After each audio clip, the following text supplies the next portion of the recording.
नमस्कार दोस्तों, मेरा नाम नेहा है और मैं इस समय 28 साल की हूँ। हमारी शादी को 4 साल हो चुके हैं, लेकिन अभी तक हमारी कोई संतान नहीं है। मेरा पति अमित एक प्राइवेट कंपनी में नौकरी करता है और शहर में रहता है। वो बहुत मेहनती हैं, लेकिन उनके पास मेरे लिए बिल्कुल भी समय नहीं होता। हमारी शादीशुदा ज़िंदगी बस एक औपचारिकता बनकर रह गई है। मैं चाहकर भी उनसे अपनी तकलीफ़ नहीं कह पाती। हमारा घर गांव में है, जहां मेरे सास ससुर और जेठ जी रहते हैं। मेरे जेठ जी राहुल की उम्र 30 साल है। वे गांव में ही रहते हैं और पूरी तरह से खेती बाड़ी का काम संभालते हैं। उनका शरीर हट्टा कट्टा और मजबूत है, क्योंकि दिन रात खेतों में मेहनत करते हैं। गांव में उनकी बहुत इज्जत है, क्योंकि वे जिम्मेदार और समझदार इंसान हैं। राहुल जी की शादी पूनम भाभी से हुई है और उनके 2 बेटे हैं। वह अपनी पत्नी को बहुत प्यार करते हैं और हमेशा उन्हें खुश रखने की कोशिश करते हैं। उनकी ज़िंदगी पूरी तरह से उनके परिवार के इर्द गिर्द घूमती है। जब भी मैं उन्हें देखती हूँ तो सोचती हूँ कि काश मेरा भी वैसा ही जीवन होता, लेकिन मेरी तकदीर कुछ और ही थी। शादी को 4 साल हो चुके थे, लेकिन इन 4 सालों में मैंने वैवाहिक जीवन का वो सुख कभी महसूस नहीं किया जिसकी हर लड़की उम्मीद करती है। मेरा पति अमित अपने काम में इतना व्यस्त रहता कि उसे मेरे लिए वक्त ही नहीं मिलता।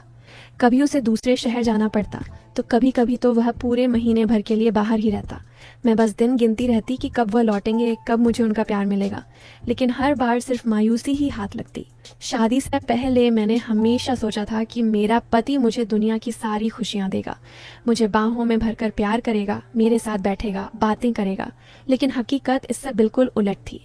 रातों को जब मैं बिस्तर पर अकेली होती तो तन्हाई मुझे काटने को दौड़ती। दिल करता कि कोई हो जो मेरे सिर पर प्यार भरा हाथ रखे, जो मेरी आंखों में झांककर मेरी तकलीफ को समझे, लेकिन ऐसा कोई नहीं था। दूसरी तरफ जब मैं जेठ जी को देखती तो मन में अजीब सी भावनाएं जन्म लेने लगती। वो एक आदर्श पति थे, अपनी पत्नी का हर तरह से ध्यान रखते, भाभी की हर छोटी बड़ी ज़रूरत का ख्याल रखते, खेतों के काम से जितना भी समय मिलता उसे परिवार के साथ बिताते। भाभी जब भी उनसे कोई बात कहती वो उसे ध्यान से सुनते और उनकी हर इच्छा पूरी करने की कोशिश करते। मैंने कई बार देखा था कि भाभी जब थकी हुई होती तो जेठ जी खुद ही काम में हाथ बटाने लगते। कभी उनके लिए चाय बना लाते तो कभी उनके सिर पर प्यार से हाथ फेरते। घर में जब भी हंसी मजाक होता तो जेठ जी अपनी पत्नी के साथ ही बैठे होते।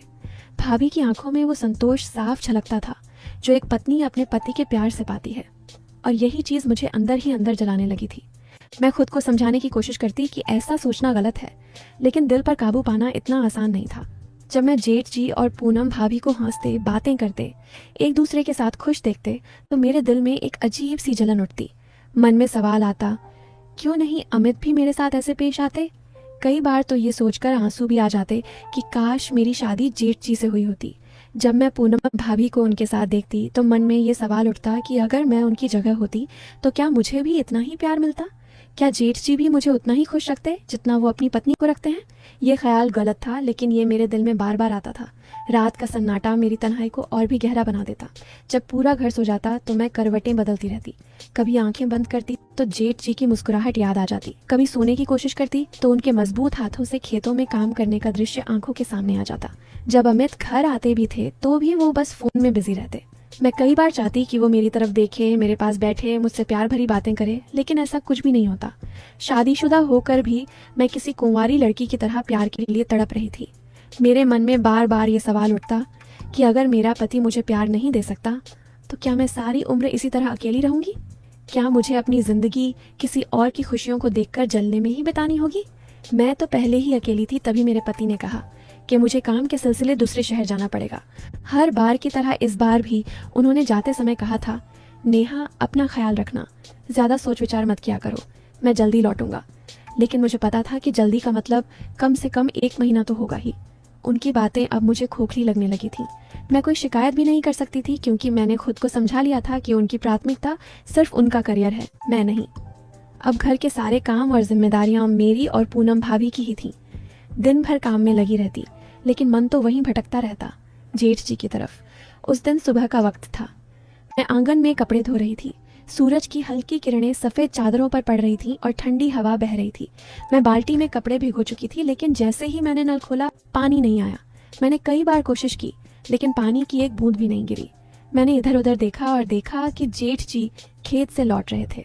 माथे पर पसीने की बूंदें चमक रही थीं और उनका मजबूत शरीर जो मेहनत से तराशा हुआ था सूरज की रोशनी में दमक रहा था। मैंने झिझकते हुए कहा, जेठ जी देखिए ना, नल से पानी नहीं आ रहा, जरा देखिए क्या हुआ। वो मेरे पास आए और बिना कुछ कहे नल की तरफ झुक गए। मैंने देखा उनकी मजबूत भुजाएं हिल रही थीं जब वो नल को घुमा रहे थे। उनके चौड़े कंधे और पसीने से भीगी टी शर्ट मेरे दिल की धड़कनें बढ़ा रही थी। मैं खुद को रोकना चाहती थी, लेकिन उनकी मर्दानगी, उनकी मेहनत, उनका रौब, कुछ तो था जो मुझे खींच रहा था। जैसे ही पानी बहना शुरू हुआ मैंने झट से अपना हाथ बाल्टी में डाल दिया, लेकिन मेरी कलाई उनके हाथ से छू गई। एक हल्की सी झंझनाहट पूरे शरीर में दौड़ गई। उन्होंने मेरी तरफ देखा, मैं घबरा गई और सिर झुका लिया। अब पानी आ गया, देख लो। वो मुस्कुराए। जी, थैंक यू, मैंने धीमे से कहा और जल्दी से कपड़े धोने लगी, लेकिन मेरे हाथ कांप रहे थे। उस दिन के बाद से मैं बार बार उन्हें देखने लगी। जब वो खेतों में काम करते मैं छुपकर खिड़की से झांकती। जब वो कुर्ता बदलते और उनकी मजबूत छाती दिखती तो मेरे गाल सुर्ख हो जाते। मन में अजीब सी बेचैनी होने लगती। क्या मुझे उनसे प्यार हो रहा था, या फिर ये महज मेरी तन्हाई थी जो मेरे जज्बातों को भटका रही थी? कई बार मैं इच्छा होते हुए भी उनके पास जाने से खुद को रोक लेती, लेकिन फिर भी मेरी आंखें बेकाबू थीं। मैं जानबूझकर उन जगहों पर जाने लगी जहां वो होते थे, कभी रसोई में, कभी आंगन में, कभी कुएं के पास। और मैंने नोटिस किया कि उनकी नज़रें भी मुझे तलाशने लगी थीं। एक दिन जब मैं चूल्हे पर रोटियां बना रही थी तो जेठ जी वहीं बैठे थे। मैंने हल्के से आटे से सने हाथ अपने बालों पर फेरे और मेरी चोटी खुल गई। बाल मेरी कमर पर गिर गए।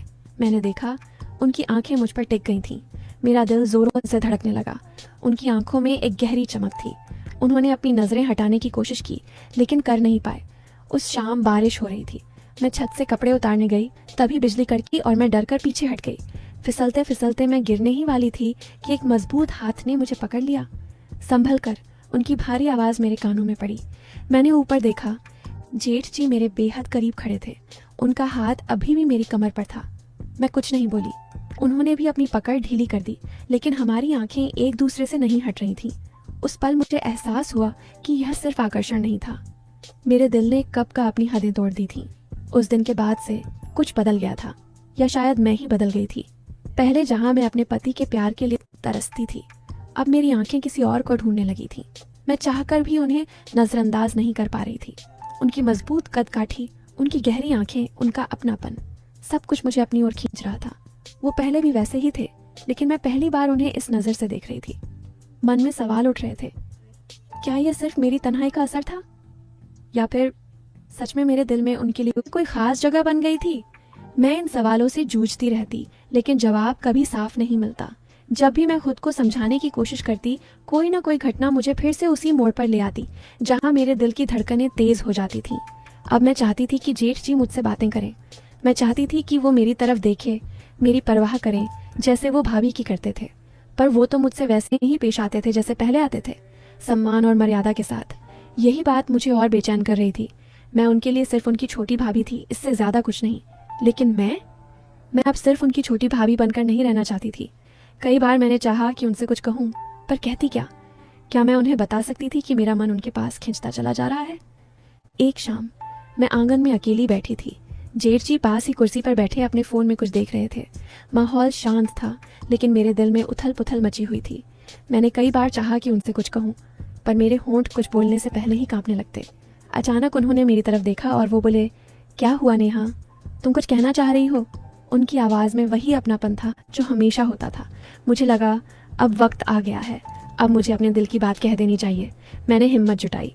मैं धीमे से बोली, जेठ जी आप बहुत अच्छे हैं। वो थोड़ा चौंक गए, फिर हल्की सी मुस्कान के साथ बोले, अरे ये तो मुझे पहले से ही पता था, लेकिन आज अचानक ये तारीफ क्यों? मैंने नज़रें झुका ली। मैं उन्हें सब कुछ कहना चाहती थी कि मैं उनके करीब आना चाहती हूँ, कि जब वो मेरे आसपास होते हैं तो मुझे एक अजीब सा सुकून मिलता है, कि जब वो खेतों में काम करते हैं तो मैं उन्हें छुप छुप कर देखती हूँ। पर मैं कुछ भी नहीं कह पाई, बस हल्के से मुस्कुरा दी। जेठ जी की तरफ मेरा खिंचाव अब किसी खुले राज की तरह था, कम से कम मेरे दिल के लिए। जब भी मैं उन्हें देखती, दिल में अजीब सी हलचल होती। उनकी आवाज़, उनका हंसना, उनका खेतों में काम करना, सब कुछ मुझे उनकी तरफ और खींच रहा था। लेकिन यह खिंचाव एक तरफा था। जेठ जी को शायद कभी एहसास भी नहीं हुआ होगा कि उनकी छोटी भाभी उन्हें इस तरह से देखती हैं। उनके लिए मैं बस परिवार का हिस्सा थी, बस अमित की पत्नी। उन्होंने कभी कोई ऐसी बात नहीं की जिससे लगे कि वो भी मुझे लेकर कुछ सोचते हैं, और यही बात मुझे और बेचैन कर रही थी। फिर वो दिन आया जब अमित 1 महीने बाद घर लौटे। मुझे लगा था कि पहले की तरह इस बार भी वो बस अपने काम की बातें करेंगे और मुझे नज़रअंदाज करेंगे, लेकिन इस बार कुछ बदला बदला सा लगा। घर में घुसते ही उन्होंने सामान रखा और सीधे मेरी तरफ आए। कैसी हो नेहा? उनकी आवाज़ में पहले जैसी ठंडक नहीं थी।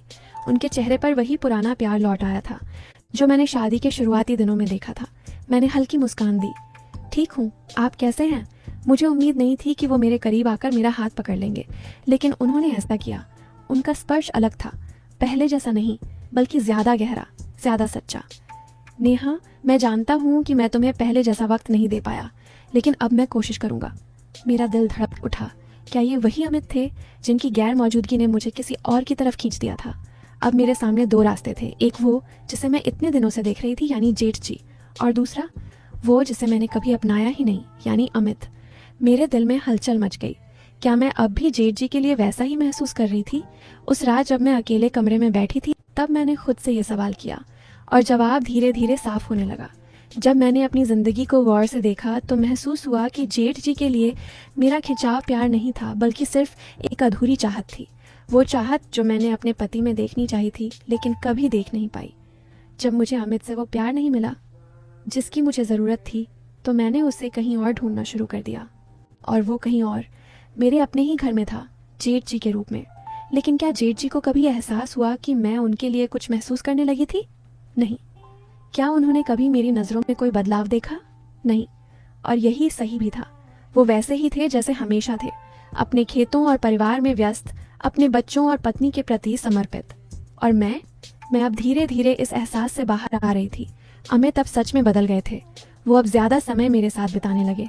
रातों को जब मैं करवटें बदलती तो अब वो मेरा हाथ पकड़कर सुलाने लगे। अब जब मैं आंगन में बैठती तो मेरी नज़रें जेठ जी की ओर नहीं जाती। अब जब वो खेतों में जाते तो मैं छिपकर उन्हें देखने की कोशिश नहीं करती। अब जब वो मेरे पास होते तो मेरा दिल ज़ोर से नहीं धड़कता, क्योंकि अब मुझे पता चल गया था कि मुझे जो प्यार चाहिए था वो कहीं और नहीं, मेरे अपने पति के पास ही था। सब कुछ बदल गया था, लेकिन एक चीज़ जो कभी नहीं बदली वो यह थी कि जेठ जी को कभी भी ये एहसास नहीं हुआ कि मैं उन्हें पसंद करती थी। और शायद ये अच्छा ही था। मैंने अपने दिल में जो एहसास रखे थे वो अब कहीं खो चुके थे। जेठ जी अब भी वैसे ही थे, हंसमुख, अपने काम में लगे हुए, अपनी पत्नी और बच्चों के साथ खुश। मैं अब भी उसी घर में थी, लेकिन अब मेरा ध्यान सिर्फ अपने पति और अपनी शादी पर था। कभी कभी कुछ प्यार सिर्फ एहसास बनकर रह जाते हैं, बिना किसी को पता चले।